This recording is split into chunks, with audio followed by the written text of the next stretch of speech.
Hello friends, welcome to this channel of spiritual journey 741। इस channel में भगवान श्री कृष्ण के बहुत अच्छे कोट्स एंड वाणी अपलोड किए जाते हैं, जिसको फॉलो करके आप अपने जीवन में बहुत बड़ी सक्सेस ला सकते हैं। सो इस चैनल को सब्सक्राइब कीजिए एंड लाइक शेयर कीजिए। जय श्री कृष्ण।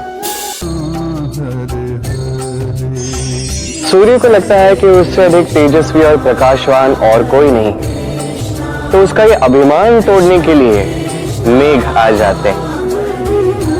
फिर मेघों का अभिमान बढ़ता है, उन्हें लगता है कि उनसे अधिक घना और कोई नहीं। तभी वायु का एक प्रबल झोंका आता है और मेघों को छिन्न भिन्न कर देता है। अब वायु में अभिमान आता है। वायु सोचती है कि मुझसे अधिक शक्तिशाली और कोई नहीं।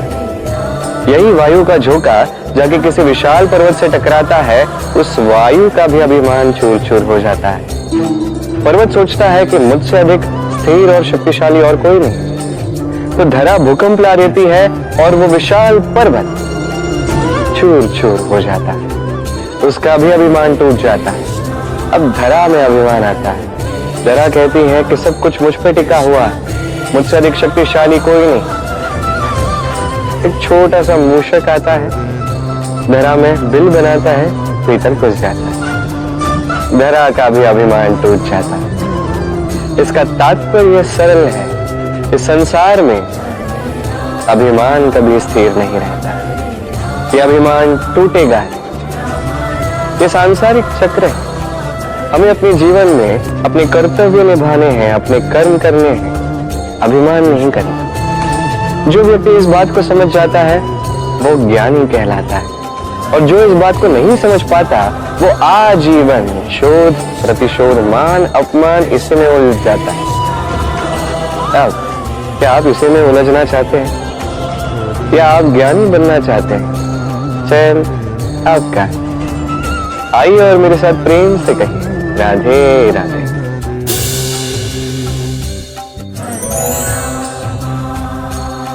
जीवन में लक्ष्य को कैसे पाया जाता है?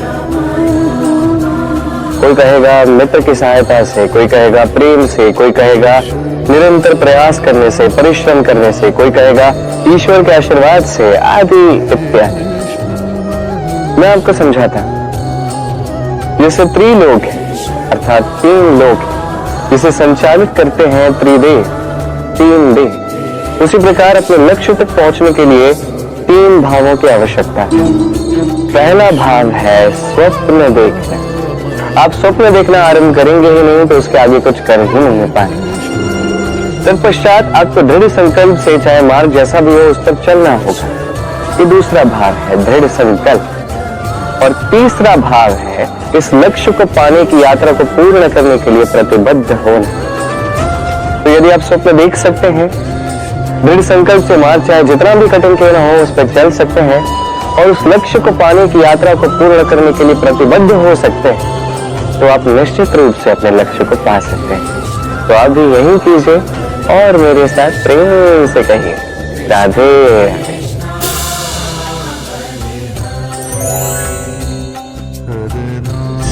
कहते हैं जीवन में कुछ भी प्रारंभ करने के लिए स्वप्न देखना आवश्यक है, और ये 100% सत्य भी है। परंतु कुछ लोग स्वप्न देखना आरंभ तो करते हैं, तत्पश्चात रुकते ही नहीं। स्वप्न देखते ही जाते हैं, सोचते ही जाते हैं, कर्म करते ही। ऐसे समय आपको स्वयं को जगाना होगा, स्वयं से कहना होगा कि अब उठ के कर्म करने का समय आ गया है। क्योंकि अब अत्यधिक विचार ही करते रहेंगे, स्वप्न ही देखते जाएंगे, तो उठ के कुछ कर ही नहीं पाएंगे। अब बस एक कार्य कीजिए, उठ के कर्म करना आरंभ कर दीजिए।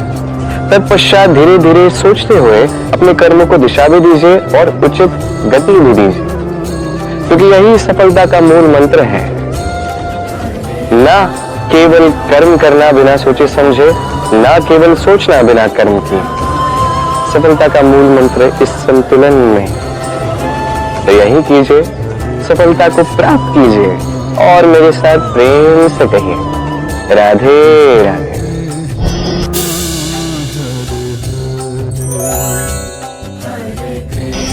राज्य, शासन, संगठन, संस्थापना, इसे सफल कब कहा जा सकता है?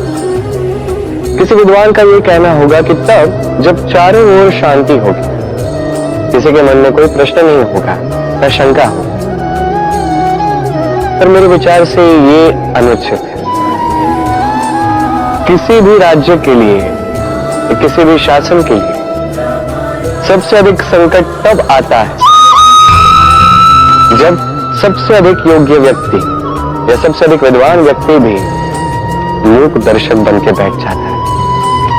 मन में प्रश्न आता है, पूछ ही नहीं पाता, शंका आती है, व्यक्त ही नहीं कर पाता। ये अनुचित है। ये प्रश्न ये अच्छे होते हैं। ये प्रश्न अकारण तो नहीं आते, किसी समस्या के द्वारा ही आते हैं। इन प्रश्नों से आप उन समस्याओं को देख सकते हो जिसे आप कभी अनजान हुआ करते थे।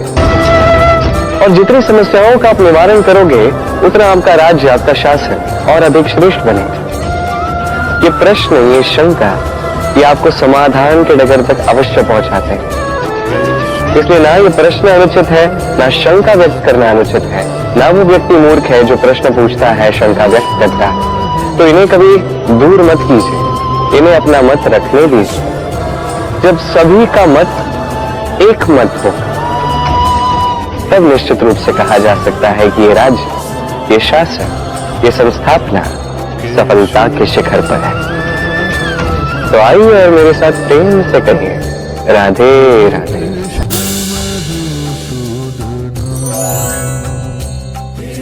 प्रकृति, नियति कभी किसी के साथ पक्षपात नहीं करती, हर एक को जीवन देती है, समान अवसर देती है।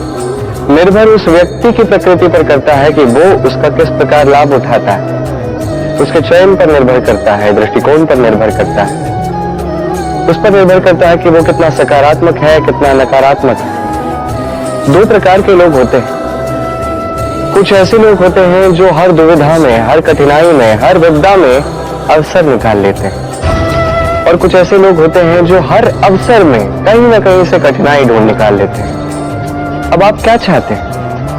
आप अवसर चाहते हैं, आपको अवसर मिलेगा। आप कठिनाइयां चाहते हैं, कठिनाइयां तो आपको भर भर के मिलेंगी। चयन आपका है, आप कितने सकारात्मक रहना चाहते हो, कितने नकारात्मक रहना चाहते हो। सकारात्मक रहिए, जीवन में सब कुछ संभव।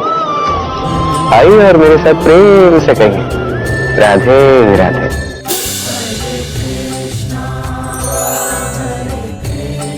है कि आपकी पिछली बार हार कब हुई थी, आपसे भूल कब हुई थी, आपको असफलता कब प्राप्त हुई थी, पराजय कब प्राप्त हुई थी?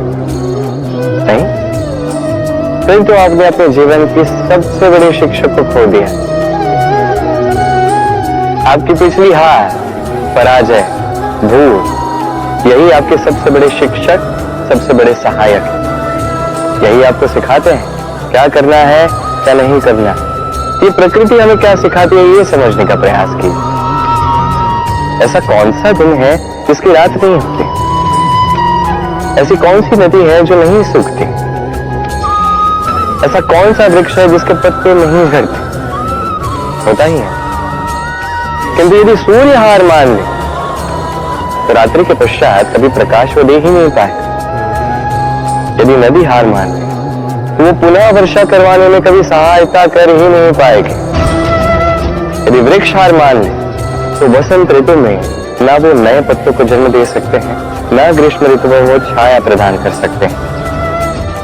यदि ये सब हार मान लेते तो धरा प्यासी रह जाती।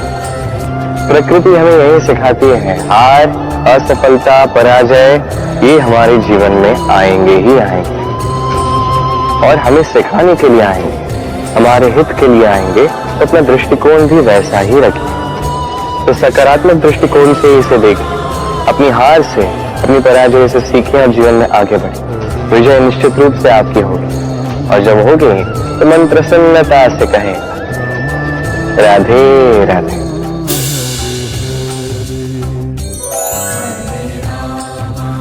हमारे जीवन में दो प्रकार की संपत्ति होती है। एक होती है भौतिक संपत्ति, एक होती है जैविक संपत्ति।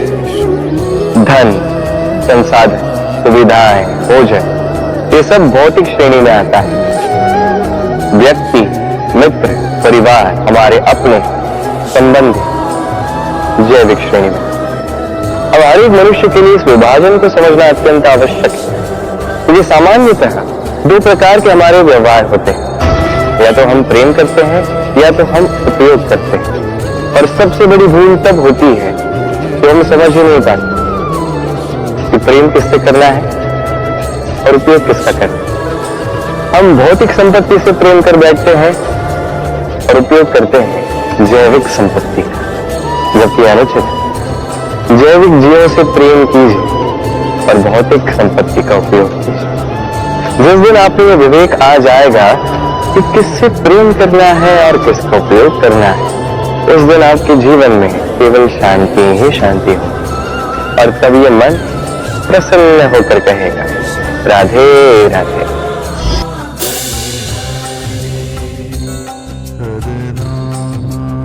सो इस चैनल को सब्सक्राइब कीजिए एंड लाइक शेयर कीजिए। जय श्री कृष्ण।